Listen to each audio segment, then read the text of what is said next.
पहला सवाल जो देश की राजनीति और सोशल मीडिया पे चल रहा है वो एक बिहार के नागरिक के तौर पर और एक जागरूक व्यक्ति के तौर पर देश के इतनी गिरी हुए शब्दों का प्रयोग करना और बड़े ही आसान तरीके से निकल जाना कि नहीं नहीं वो कांग्रेस के कार्यकर्ता ने नहीं बोला, वो आरजेडी के कार्यकर्ता ने नहीं बोला।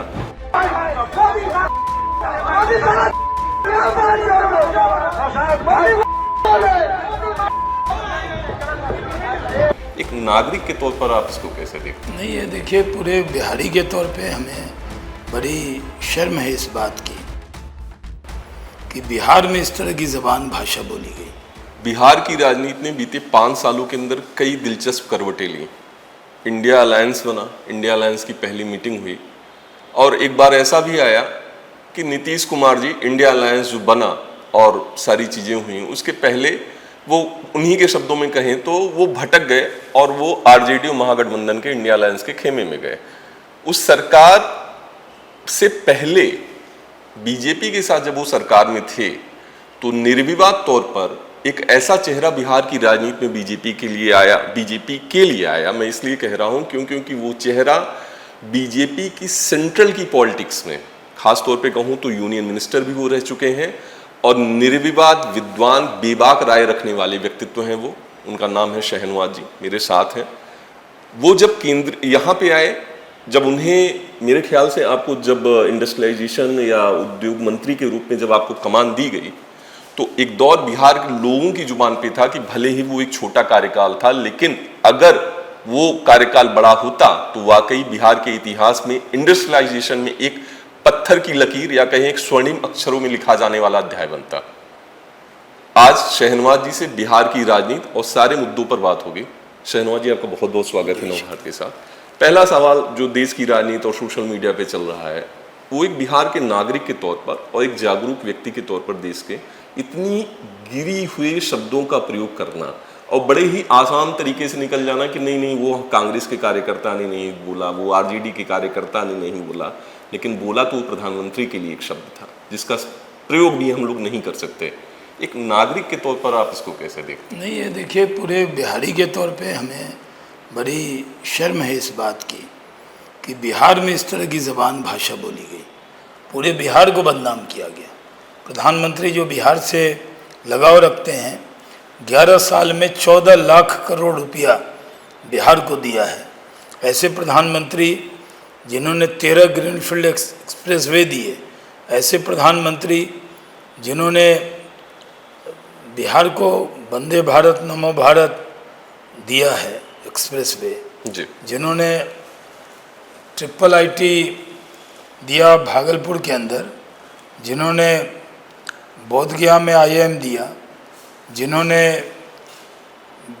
IIT पटना का विस्तार कराया, जिन्होंने इतना अच्छा एयरपोर्ट दिया, जो दरभंगा का एयरपोर्ट दिया, मैथिली और मिथिला को आगे बढ़ाया, जिन्होंने मखाना को इतना आगे बढ़ाया, ऐसे प्रधानमंत्री के बारे में ऐसे शब्द, ये कांग्रेस पार्टी और राहुल गांधी पूरी तरह दिशाहीन यात्रा लेकर चल रहे थे। इस यात्रा में कहीं भी कोई रिस्पांस नहीं था। इसके अंदर सिर्फ कांग्रेस और राजद के वर्कर थे और आम लोगों ने इस यात्रा को पूरी तरह रिजेक्ट कर दिया। इसके बाद इस यात्रा में जिस तरह गाली दी गई उसका हम लोगों को बहुत ज़्यादा गुस्सा है। उसको लेकर बिहार बंद भी हो रहा है। प्रधानमंत्री भी भावुक हुए, हम सब लोग भावुक हुए और हमें इस बात का खेद है कि राहुल गांधी और तेजस्वी यादव ने अभी तक माफ़ी नहीं मांगी है।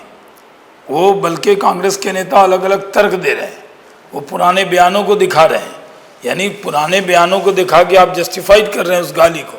कांग्रेस इसको ऑन कर रही है और इसका खमियाजा उसको भुगतना पड़ेगा।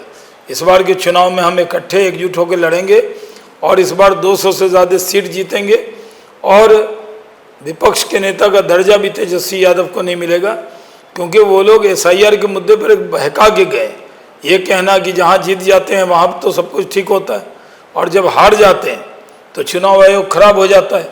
तो बिहार के लोगों ने पूरी तरह उनकी यात्रा को रिजेक्ट किया है।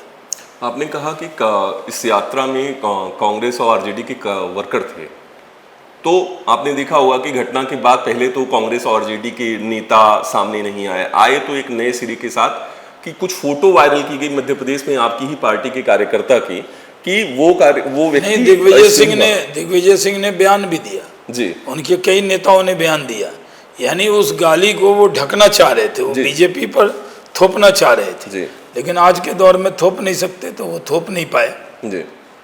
तो मतलब ये माना जाए कि आप लोग मान के चल रहे हैं कि ये प्री प्लान था, सुनियोजित था? पूरी तरह मोदी को अपमानित करने का उनकी योजना थी, कांग्रेस और राजद के प्लान का हिस्सा था कि मोदी को गाली दिलवाओ, और वो गाली दिलवाने का काम उन्हीं लोगों ने किया है, लेकिन इसलिए उनको माफी मांगनी चाहिए। बीते 2 दशकों की देश की जो राजनीति रही है, मोदी जी के लिए जब भी अपमानजनक शब्दों का प्रयोग किया गया है तो धारा बदल जाती है। तो क्या इस बार माना जाए कि बिहार की राजनीति धारा तो पहले ही हम लोगों के पक्ष में थी जी, लेकिन ये जो मोदी जी की माँ का अपमान किया है, इसके बिहार के लोगों ने अपनी माँ का अपमान माना है, और इसका करारा जवाब उनको चुनाव में मिलेगा राजद कांग्रेस को।